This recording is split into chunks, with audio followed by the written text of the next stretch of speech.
The board lights up. Bright blues, crisp white text. That familiar music still echoes in your head, even before a single clue is read. This is Jeopardy, where speed meets knowledge, and even the smallest pause can change everything.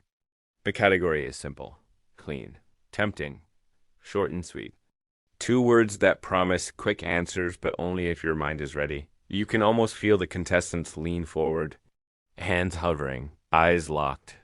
The host reads the first clue with calm precision, short and sweet for 600. A beat, the clue lands, and instantly a buzzer sounds.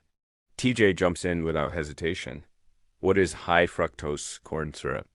The response is sharp, confident, no extra words, no second guessing. Right.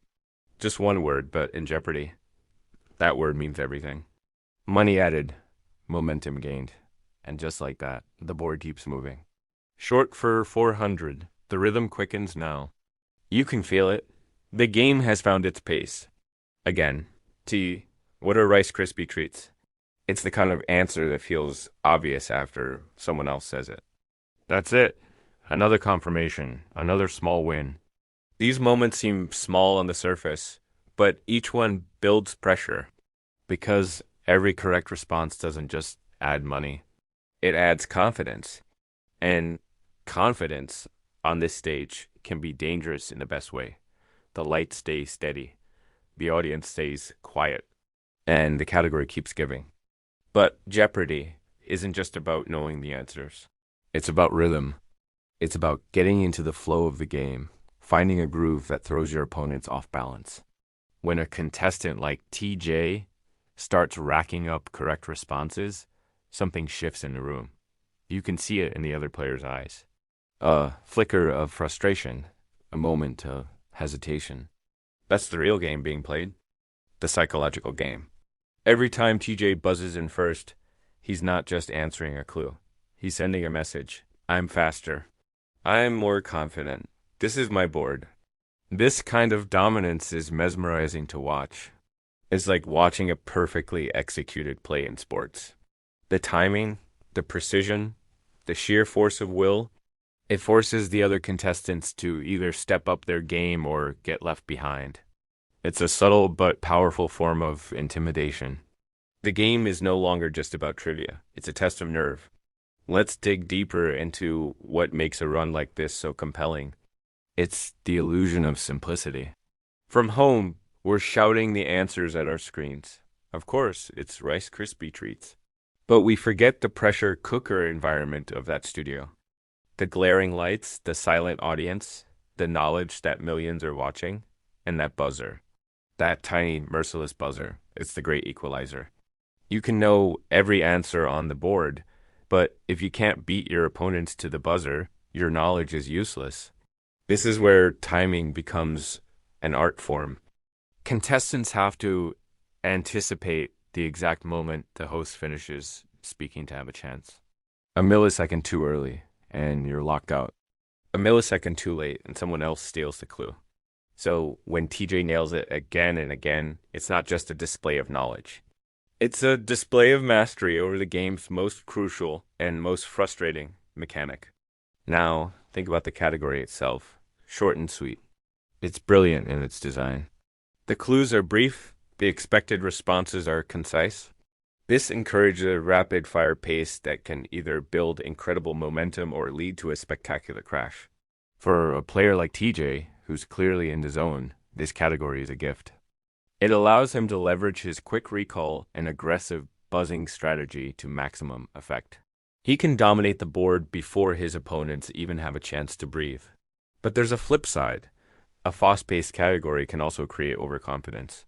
It can trick you into buzzing in before you've fully processed the clue, leading to a costly mistake that breaks your rhythm and opens the door for someone else.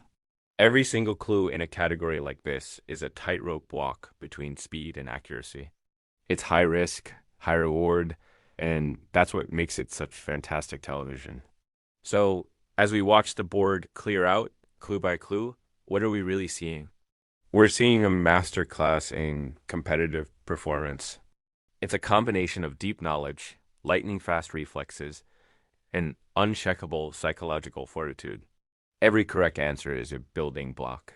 Constructing a lead that seems more and more insurmountable is a demonstration of how, in Jeopardy, success isn't just about what you know. It's about when you know it, how fast you can prove it, and how well you can handle the immense pressure of the moment. TJ's run in the short and sweet category is just a string of correct answers. It's a story of dominance, a lesson in strategy, and a perfect example of why this game has captivated us for decades. What did you think of his performance? Let me know in the comments below. Thanks for watching, and don't forget to subscribe for more deep dives into your favorite game show moments. Alright, let's break down what's really happening on that game show stage, because it's so much more than just trivia. Think about it. The category is short and sweet for $1,000. That's where things get serious. 4 figures on a single clue means the risk is higher, the question is tougher, and there's absolutely no room for error. Every single point counts. This time, Paulo buzzes in first, but watch closely. There's this tiny half-second pause before he gives his answer. It's not long, but in the high-pressure world of a game show, it's an eternity. It's the moment of truth. You can almost see the gears turning in his head, triple-checking everything. Then he says it. What are oatmeal raisin cookies? The words just hang there for a second. The camera is on him. The audience is silent. And then the host nods. They are. Look at Paolo's face. It's not a big, flashy celebration. It's pure, unadulterated relief. A quiet release of tension. Because on this stage, you learn very quickly not to celebrate too early.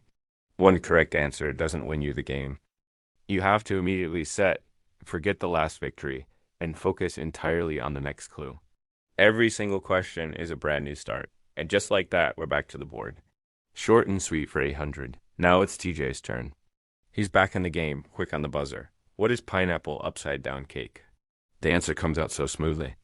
So effortlessly, it's like he knew the question before it was even fully read. He was ready. The host confirms with a simple yes. It's clean, it's correct, and it's another $800 on his score. The category is delivering exactly what its name promised. Short clues, sweet answers. But don't let that fool you. The tension in the studio never, ever drops. This is what makes the game so fascinating. It's a constant battle of speed. Who can buzz in a fraction of a second faster? But it's also a battle of memory. It's not just about knowing the answer. It's about retrieving it from the depths of your mind under immense pressure, with the clock ticking and the lights shining in your eyes. Each contestant is essentially playing 2 games simultaneously. There's the obvious one on the board in front of them, but there's also the hidden one, the psychological one, happening inside their own head. They are constantly calculating the score, tracking their opponent's totals, and strategizing their next move. Think about the mental gymnastics involved. Do you go for the high-value clues to build a big lead? Or do you play it safe and pick off the easier ones? Do you try to hunt for the daily double to control the game? Or do you focus on just consistently answering correctly? Every choice has a consequence. TJ's strategy seems to be pure speed and confidence. He attacks the board. Paolo, on the other hand, appears more methodical, more deliberate. That slight pause before his answer tells us he's a thinker, someone who weighs his options carefully before committing. It's a chess match played at lightning speed. And we, the audience, get to watch these incredible minds at work. We see their triumphs, their moments of doubt, and their flashes of brilliance. We get a front row seat to the ultimate test of knowledge, nerve, and strategy. Who will break first? Who will make the bold move that changes everything? That's the real drama of the game. It's not just about what they know, but how they play. So next time you're watching, pay attention to these little details. The flicker of an eye, the speed of the buzz, the tone of voice when they answer, that's where the real story is. It's a masterclass in performing under pressure. Thanks for watching. And if you enjoy these deep dives into the strategy of game shows, make sure to like and subscribe for more. See you next time. Short and sweet for 200. It's the smallest value on the board, the first clue in the category. But on the Jeopardy stage, no one treats it lightly. Paulo, one of our contestants, buzzes in. He's been quick on the draw all game. With a calm, measured voice, he answers, "What is angel food cake?" And the host, Ken Jennings, confirms it. It is. Another check mark for Paulo. Another $200 added to his score. And just like that, the category is nearly cleared. When we watch Jeopardy, from the comfort of our couches, it's so easy to overlook these moments. They fly by in seconds. They seem simple, almost trivial. You see a clue, you know the answer, someone says it, and the game moves on. But what we don't see, what we can't feel through the screen, is the immense pressure of that stage. Under those intensely bright lights, with 3 podiums, 3 buzzers, and millions of people watching, nothing feels small. Every single clue, even for $200, is a battle. It's a test of knowledge, yes, but it's also a test of speed, of reflexes, and of nerve. Every correct response tightens the race. It's not just about adding money to your score. It's about building momentum. It's about keeping control of the board, steering the game in the direction you want it to go. You get to pick the next clue, and that is a massive strategic advantage. You can jump to a category you re-strong in or hunt for that daily double you know is still hiding on the board. Conversely, every wrong answer is a risk. It's not just the penalty of losing money, it's the psychological blow. More importantly, it swings the door wide open for your opponents. A moment of hesitation, a single incorrect response, and suddenly you've lost control. Someone else is at the helm, and you're left waiting for your next chance, a chance that might not come. When you look closely at the great champions, the Ken Jennings, the James Holzhauers, the Amy Schneiders, what stands out isn't just their incredible breadth of knowledge, it's their control, their composure. Watch them. There are no rushed, over-the-top celebrations after a tough clue. There's no visible frustration after a miss. It's just steady, unwavering focus. A slight nod, a deep breath, and their eyes are already on the next clue. They understand that Jeopardy is a marathon, not a sprint. It's a game of endurance. Getting flustered is a waste of precious mental energy. Getting overly excited can make you careless. The real skill is maintaining an even keel through the entire roller coaster of the game. That's why you see contestants practicing not just with flashcards, but with mock buzzers trying to replicate that split-second timing. They're training their minds to stay calm under fire. Because in Jeopardy, composure isn't just a personality trait, it's a fundamental part of the skill set. It's the invisible armor that protects a player from the pressure. It is what allows them to access that vast library of information stored in their brain. When the clock is ticking and the stakes are at their highest, it's the difference between knowing the answer and being able to deliver it. So the next time you're watching and you see a contestant sweep a category of low-value clues, don't just see it as an easy warm-up. See it for what it truly is. A masterclass in control. A demonstration of a player who has not only the knowledge but the mental fortitude to dominate the world's most demanding quiz show. It's in these small, seemingly insignificant moments that champions are truly forged. Thanks for watching. If you love breaking down the strategy behind games like Jeopardy, make sure to like this video and subscribe for more content. See you next time. Ever wonder what makes a TV show last for decades? I mean, really last. We're talking more than 60 years on the air, thousands of episodes, and it's still a daily ritual for millions. Of course, I'm talking about Jeopardy. What's the secret sauce? It's something I've thought about a lot, and I think it boils down to a few core elements that are deceptively simple, yet incredibly powerful. It's a formula that's been perfected over time, creating a unique kind of television magic. Let's start with the pace. Jeopardy moves at a relentless speed. 61 clues packed into just 22 minutes of airtime. Think about that. There's no time for long drawn-out stories or emotional backstories during the game. It's pure, unadulterated trivia. The clock is always ticking, forcing contestants to be quick on the buzzer and even quicker with their recall. This creates a constant, low-level tension that's completely captivating.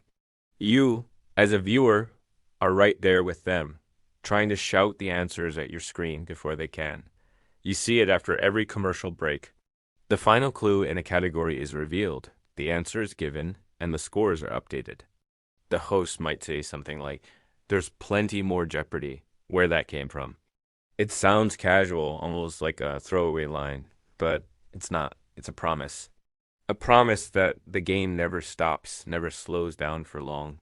The board is wiped clean of the old categories, and a fresh set appears. New opportunities, new chances to build a lead, and new potential pitfalls. The contestants take a quick breath, reset their focus, and prepare for the next sprint.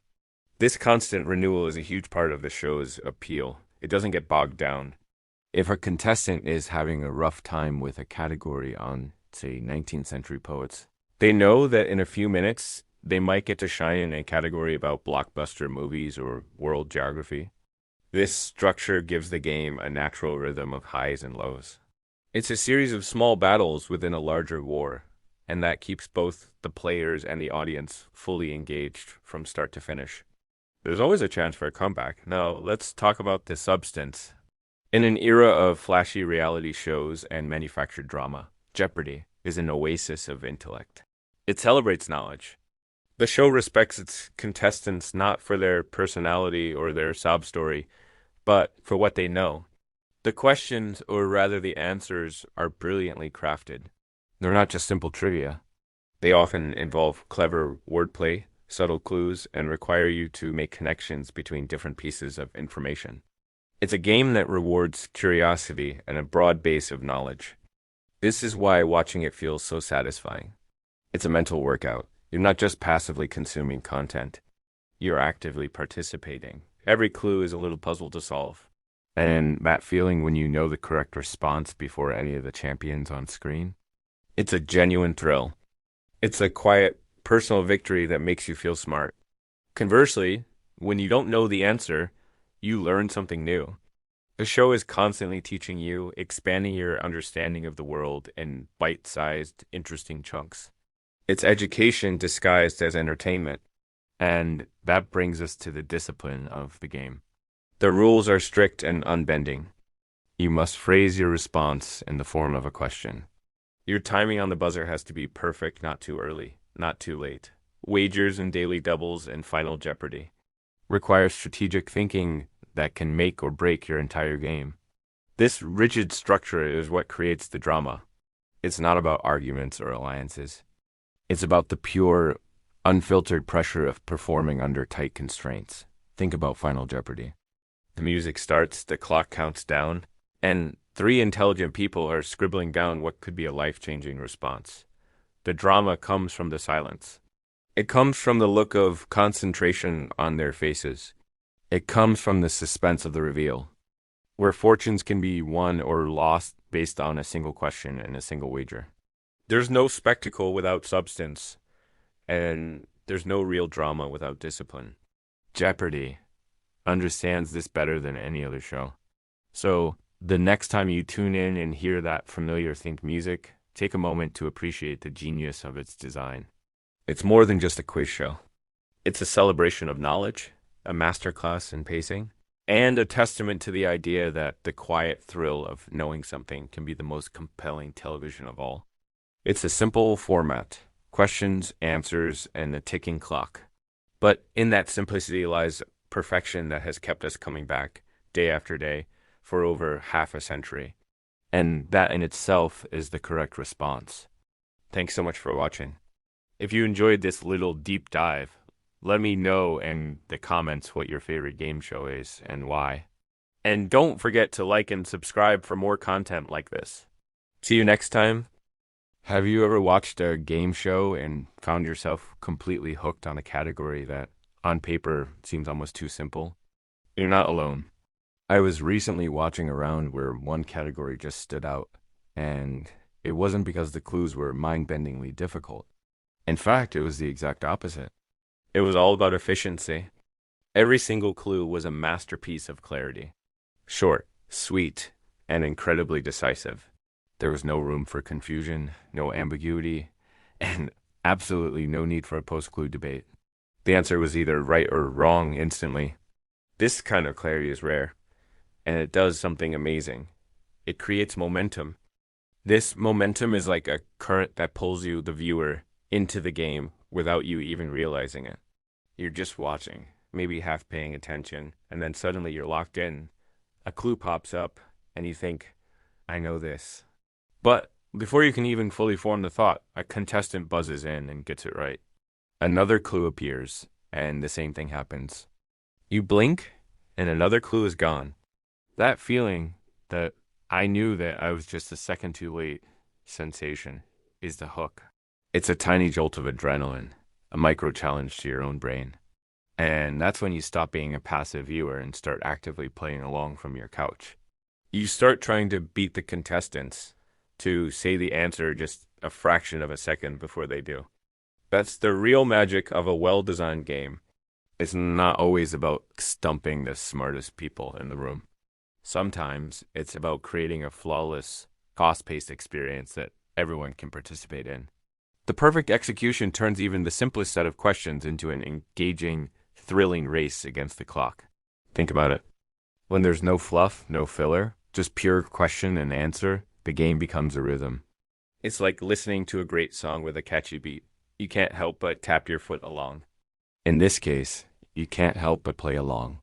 Each correct answer on screen feels like a shared victory, and each missed opportunity fuels your desire to get the next one. This is a powerful lesson in content creation and design in general. It shows that complexity isn't always the key to engagement. Sometimes, the most effective way to capture an audience's attention is through sheer, unadulterated efficiency. Delivering exactly what you promise without any unnecessary detours builds trust and keeps people coming back for more.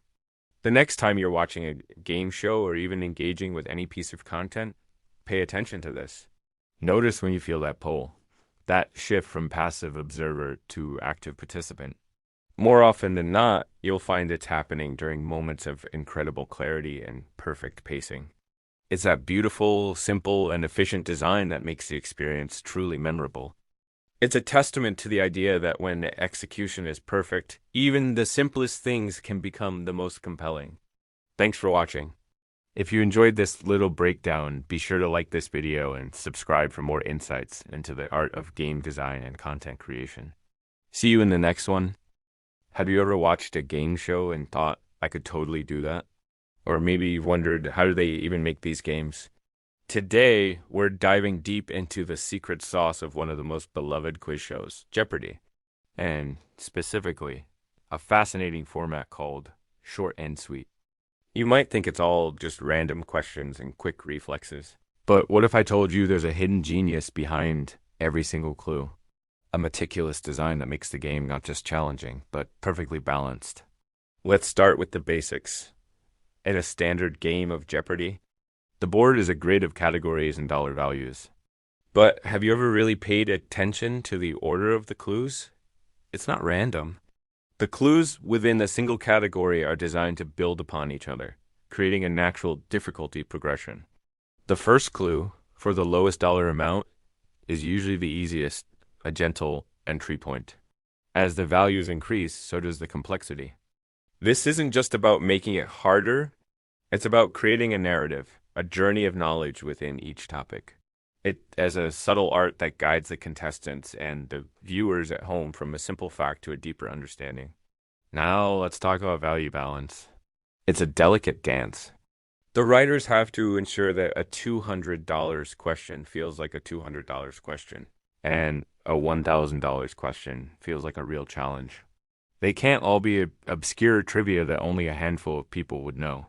The game needs to be accessible. So they mix it up. You'll find categories on Shakespeare right next to ones on 90s pop music. This balance ensures that no single contestant has an unfair advantage, and that everyone watching at home feels like they have a shot at knowing some of the answers. It's this variety that keeps millions of people tuning in night after night. It's a puzzle for the audience as much as it is for the players on stage. This brings us to the short and sweet format. It's an unofficial term for a specific type of game or round where the clues are incredibly direct and concise. There's no flowery language, no tricky wordplay, just straight up facts. Think of it like a rapid fire round. The clue might be something as simple as, This is the capital of France. The answer, of course, is what is Paris? Behind the scenes, moments like these are carefully crafted. Clue order, value balance, difficulty progression. Nothing is random. The short and sweet approach is a masterclass in game design because it fundamentally respects the audience's intelligence. Why does this short and sweet style work so well? It's because it doesn't overcomplicate things. It strips away all the fluff and gets right to the heart of the matter, knowledge. In a world full of complex rules and convoluted strategies, there's something beautiful and pure about a straightforward test of what you know. It doesn't drag on. It's quick, it's punchy, and it keeps the energy high. The show's creators trust that knowledge, when delivered cleanly and directly, is compelling enough on its own. They don't need gimmicks or elaborate setups. The power of a simple question and a correct answer is all the drama you need. And for the contestants on the show, this format offers a unique lesson. We often see players trying to develop complex strategies, like hunting for daily doubles or jumping around the board to throw off their opponents. But short and sweet reminds them of a fundamental truth. Sometimes speed beats strategy. When the clues are this direct, there's no time for overthinking. There's no hidden meaning to decipher. The game becomes a pure race to the buzzer. It proves that you don't always need to outthink the board or play mind games with your competitors. Sometimes the most effective strategy is simply to know the answer and be the first one to ring in. It's a test of instinct and recall, not just deep strategic planning. So, the next time you're watching Jeopardy. And see around where the clues seem incredibly simple and the game is moving at a breakneck pace, you'll know what's happening. You're witnessing short and sweet in action. It's a deliberate choice, a finely tuned machine designed for maximum impact. It's a testament to the idea that sometimes the most elegant solution is the simplest one. It's a celebration of knowledge in its purest form. It's a reminder that behind every great game show, there are brilliant minds working to create an experience that is fair, engaging, and, above all, fun. Thanks so much for watching and diving into the world of game show design with me. If you enjoyed this, don't forget to hit that like button and subscribe for more behind-the-scenes content. See you in the next video. Ever notice how in some games there's that one stat, that one category that seems almost forgotten? At the start, maybe it's a big deal. You pour points into it, you focus on mastering it. But as the game progresses, as new mechanics and bigger challenges are introduced, it just fades into the background. It becomes a footnote in your character sheet, a ghost in the post-game analysis. But I want to talk about why that footnote is one of the most important things in the entire game. Think about it. This category, whatever it might be, parry, timing, perfect reloads, resource management, it's not about the endgame boss. It's not about the epic loot or the flashy ultimate abilities. It's about something more fundamental. It's a snapshot of control. It's the measure of your rhythm, your ability to sync up with the pulse of the game itself. It's about pure, unadulterated confidence under pressure. When everything else is chaos, this one small thing is your anchor. It's the quiet hum of mastery beneath the roar of battle. Let's take a classic example. Perfect reloads in a shooter. Early on, you're fumbling. You miss the sweet spot constantly. But you practice. You get the timing down. Click. The bar hits the mark. Your magazine is full, and you get a small damage boost. It feels good, right? It's a tiny victory, a little dopamine hit. As you get better, you don't even think about it anymore. It becomes muscle memory. You're weaving through enemy fire, planning your next move, and your hands are just doing it. Click, reloaded, click, reloaded. You're not consciously focusing on it. But that rhythm is what's keeping you in the fight. It's what allows you to maintain momentum and control the flow of combat. Or how about resource management in a strategy game? In the early game, every single coin, every piece of wood feels monumental. You agonize over every purchase. But later on, when your economy is booming and resources are flowing in, you stop counting the individual pennies. The category of resource gain per minute just becomes a big number on a screen. But the habits you built, the discipline you learned when resources were scarce, That's what built your empire. The understanding of value, of investment, of flow, it all started there. That footnote is the foundation your entire late game strategy is built upon. It's the silent engine driving your success. This concept isn't just in gaming, it's everywhere. It's the musician practicing scales until they become second nature, allowing them to improvise freely. It's the chef mastering basic knife skills so they can create complex dishes without thinking about how to chop an onion. It's the writer who has grammar down so perfectly that they can focus entirely on the story they want to tell. These foundational skills become footnotes, but they are the bedrock of excellence.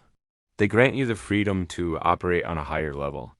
In a game, this footnote represents your journey. It's a testament to your growth as a player. It shows that you moved beyond the basic mechanics and are now engaging with the game on a deeper, more intuitive level. You've achieved a state of flow. When you see that stat at the end of a match, maybe it's not the highest or the most impressive number. It's not total damage dealt or kills, but it's a quiet nod to your skill, a measure of your composure. So the next time you're playing and you see that category, that seemingly insignificant metric, give it a little respect. It's more than just a number. It's the ghost of your practice, the echo of your focus. It's the steady rhythm that carried you through the chaos. It is the quiet confidence that allowed you to face down every challenge the game threw at you. It's the proof that sometimes the smallest details make the biggest difference. It's short and it's sweet. And before we let this topic become a footnote, I have one last simple, direct reminder for you. If you enjoyed this and want to stay in the loop for more thoughts on game design and the player experience, make sure to click that subscribe button. It really helps the channel out. Thanks for watching, and I'll see you in the next one.